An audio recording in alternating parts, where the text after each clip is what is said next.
Hello, today is the 20th of August, 2023, and we'll talk about two remarkable architects, father and son, Eliel Saarinen and Eero Saarinen, both born on the 20th of August.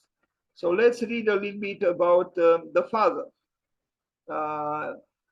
Gottlieb Eliel Saarinen, as you can see, born on August 20th, 1873, was a Finnish American architect known for his work with Art Nouveau buildings in the early years of the 20th century. He was also the father of famed architect Eero Saarinen. Saarinen was educated in Helsinki at the Helsinki University of Technology. From 1896 to 1905, he worked as a partner with Herman Cheselius and Armas Lindgren at the firm. His first major work with the firm, the Finnish pavilion at the Paris 1900 World Fair, exhibited an extraordinary convergence of stylistic influences. Finnish wooden architecture, the British Gothic revival, and the Jugendstil. Saarinen's early manner was later christened the Finnish national romanticism and culminated in the Helsinki Central Railway Station, which was designed in 1904 and constructed between 1910 and 1914. This was the man, a very serious architect and a very good architect, Eliel Saarinen.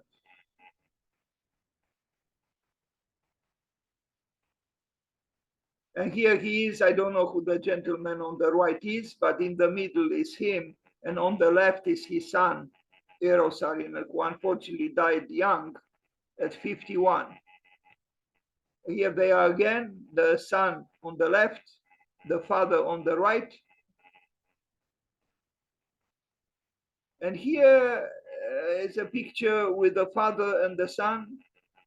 I don't know, looking at this picture, I had a feeling that perhaps Mr. Eliel Saarinen was how to say, I don't find now the word. It's possible that the child, Eero Saarinen, was intimidated a little bit, considering the face of the father. It was probably not easy to be his son, but I might be wrong. Anyway, father and son, we pay homage to both of them today. Some drawings by Eliel Saarinen, Finnish Romanticism.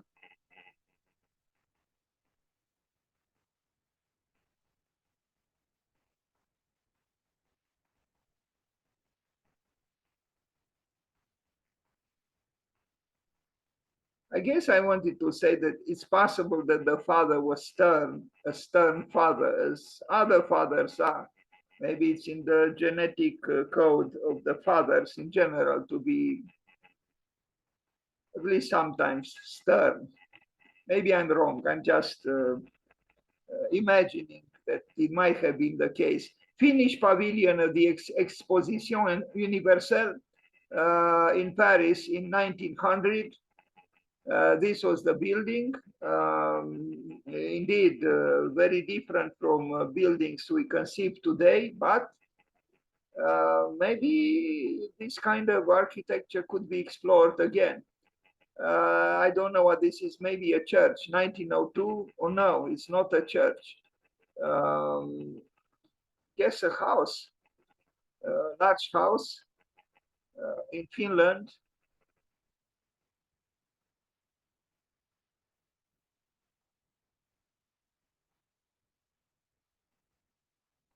Eliel Saarinen.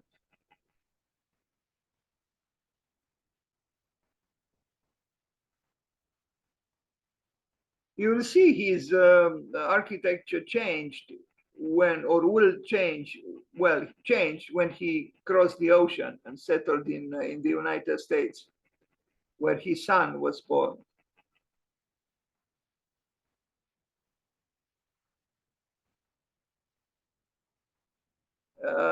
here is again. I don't know Finnish, the Finnish language. So forgive me. I should have translated it, but I didn't. Maybe another large house. Now the National Museum of Finland in Helsinki from 1904. It could have been easily a city hall. It's a National Museum of Finland.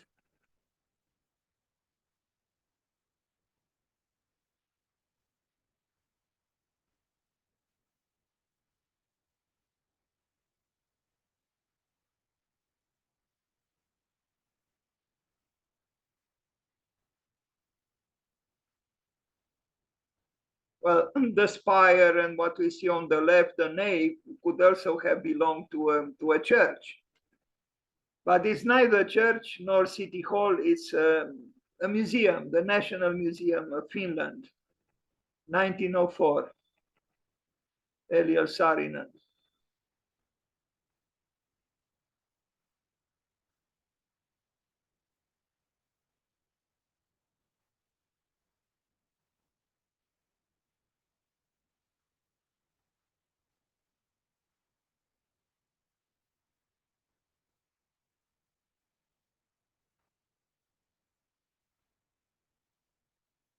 Who would do something like this today to incorporate such so-called details in our buildings today? But maybe narration and even mythology and animals, sacred or otherwise, could return to architecture in some form, even abstract.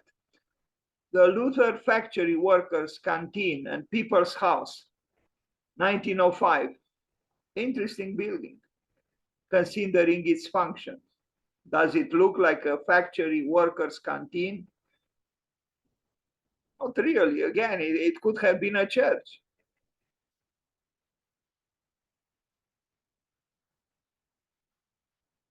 Very fine work, bricks and stone and glass. And again, some architectonic illustration, maybe mythological.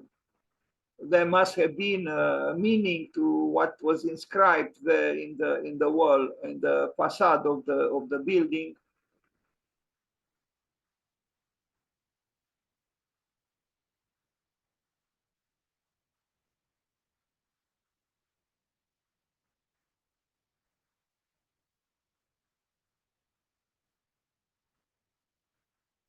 Eliel Saarinen.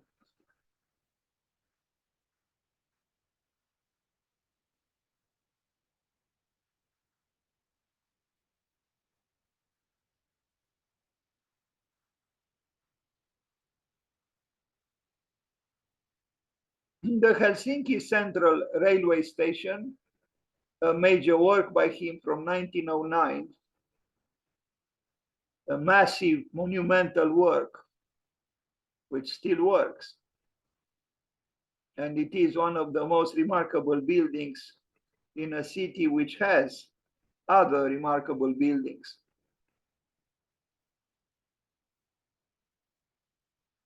Not bad at all. I mean, compare the building on the left with the building on the right. Is the building on the left a progress? Although it is a decent building, it's a good building, but is it a progress compared to the building on the right?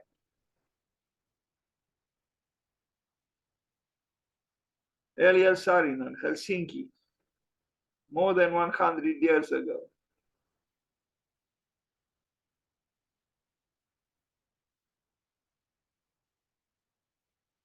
And the publicness of the railway station is appropriately expressed and emphasized. A very skillful architect.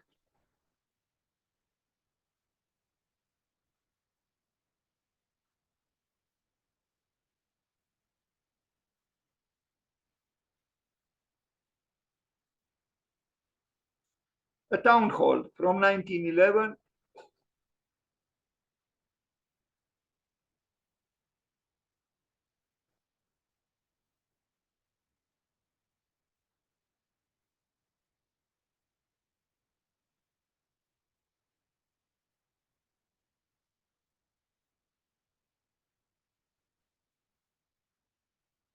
brick, brick, and brick again.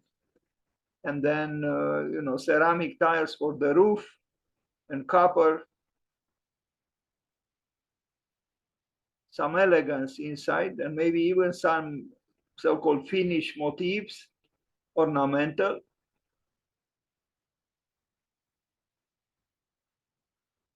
We are talking here about a knowledgeable architect, a sensitive architect, who built in his country in a Finnish spirit.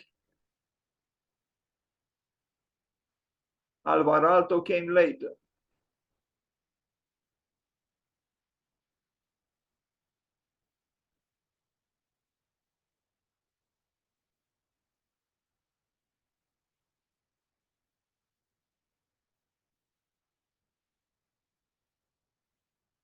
Ornament.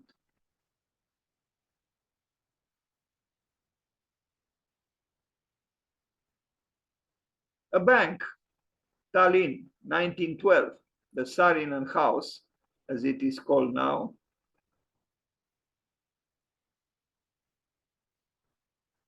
A railway station, 1913, smaller version of what we saw in Helsinki.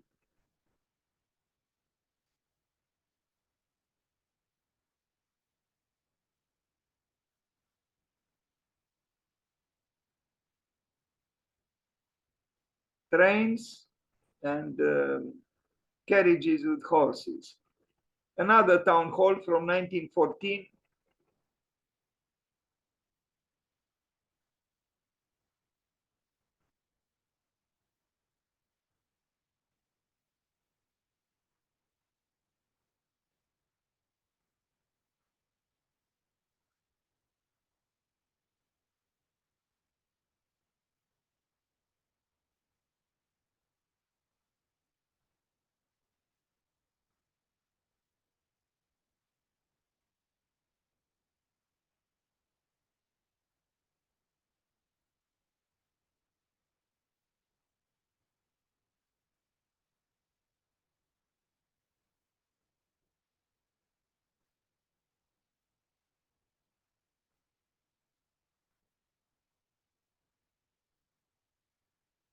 Why did the people at that time feel the need to incorporate in the facades of the buildings, at least sometimes, such sculptures?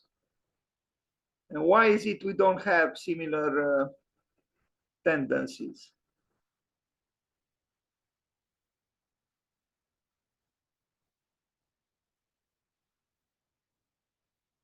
Didn't we simplify excessively architecture?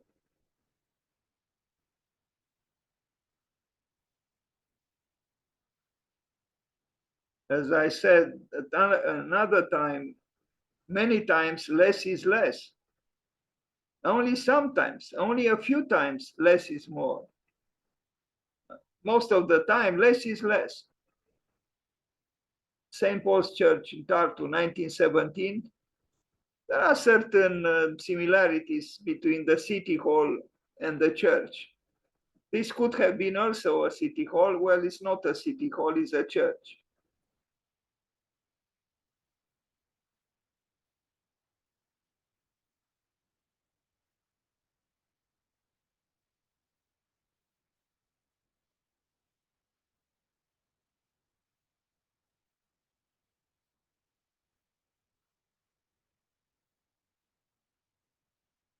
Even the inside could have been something else, some kind of a gathering room or even a railway station. Sorry for, the firm believers, and for Eliel Saarinen. I don't think he differentiated, sufficiently between secular function and the sacred function.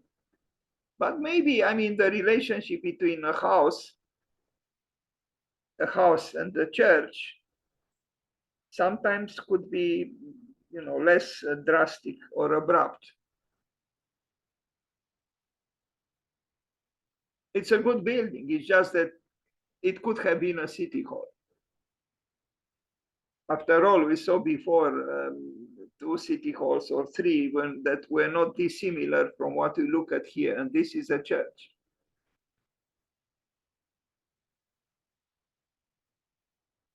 The Marble Palace in Helsinki, 1918. Does it look like a palace? Well, it's a large building, a large house. Let's call it a palace. After all, it's covered in marble, so it's not for everyone. Eliel Saarinen. Now, a pension house in Helsinki, 1920, a lot of snow. But this picture was not taken in the age of global warming, although maybe Finland still has snow.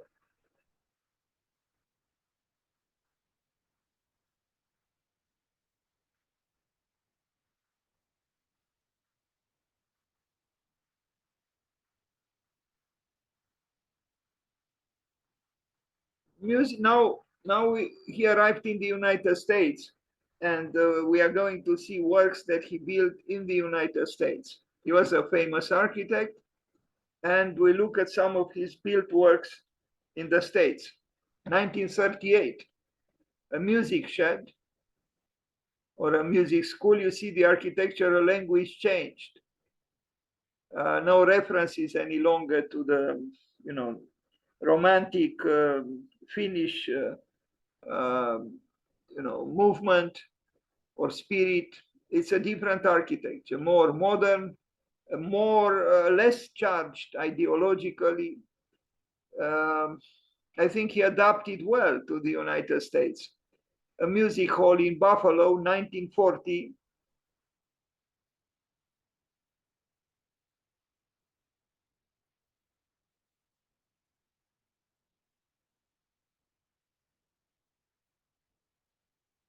His architecture in Finland was more nuanced. But this was his interpretation of his new home, of the spirit of his new home, the United States. It's still a skillfully done architecture, but it's different from what we saw that he did in Finland. This is still in the north. I mean, not the north of Europe, but the north of the United States. Buffalo, New York, upstate New York. Interestingly, this building here looks more like a Saarinen in Finland than his own building, doesn't it? But he didn't build this. This was built by someone else, but it could have been built very well by Eliel Saarinen.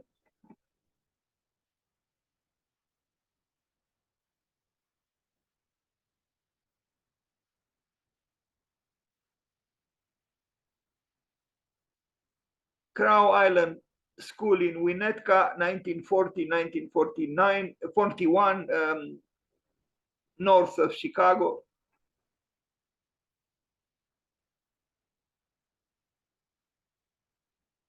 A modernistic school,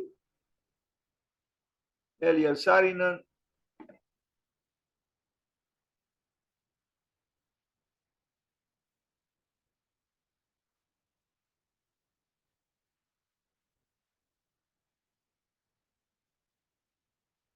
No aligned tables, but round tables with the children around the round tables, which is not a bad idea.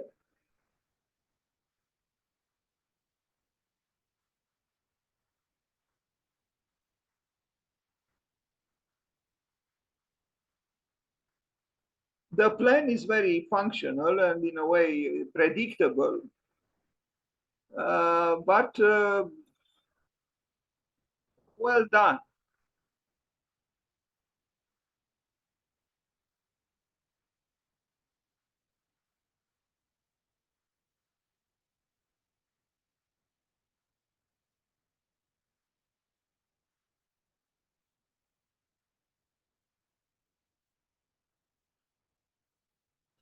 The first Christian church in Columbus, Indiana, 1942.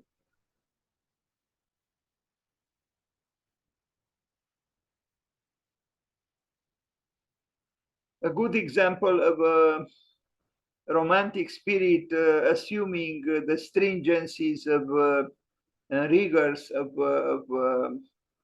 Cartesian architecture. There is an Henri Moore sculpture in front of the building, but the building derives its monumentality, I think, in part from this rigorous treatment of stringent geometry.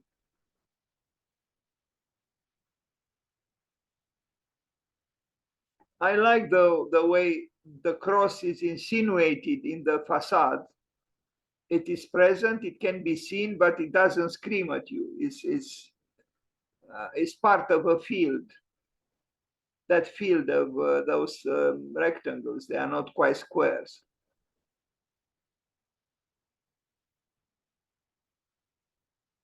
Then the interior is sensitive, but still simple.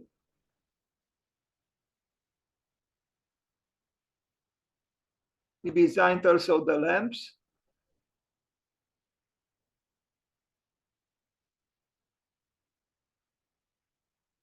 A fine modernistic church. Eliel Saarinen.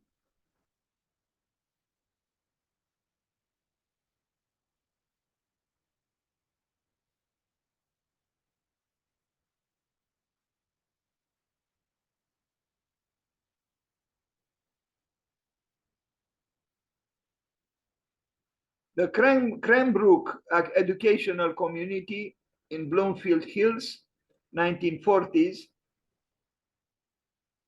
Now here we see echoes from his Finnish oeuvre.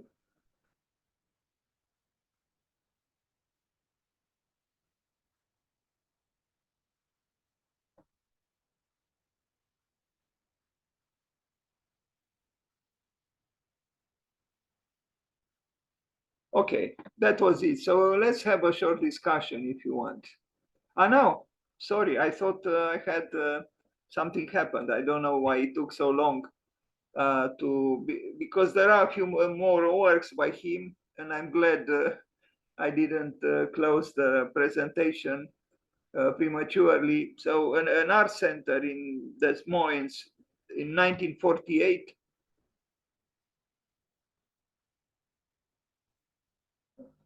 This one looks very similar to the school in Winnetka.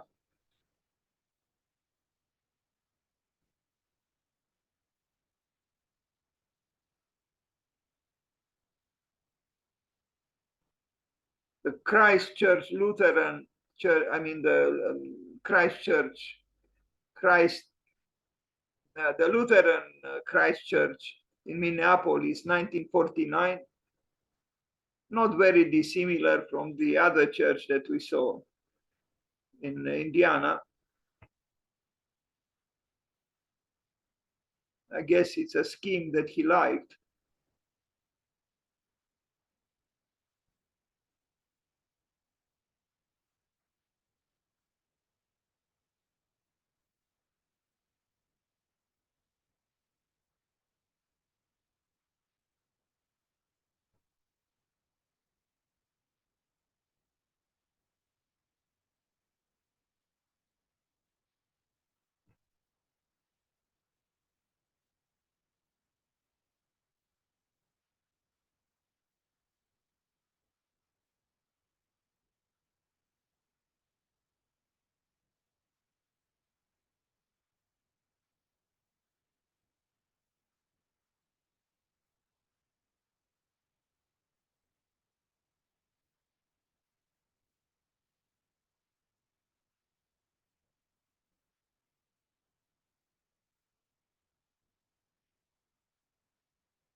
Interesting insertions of art.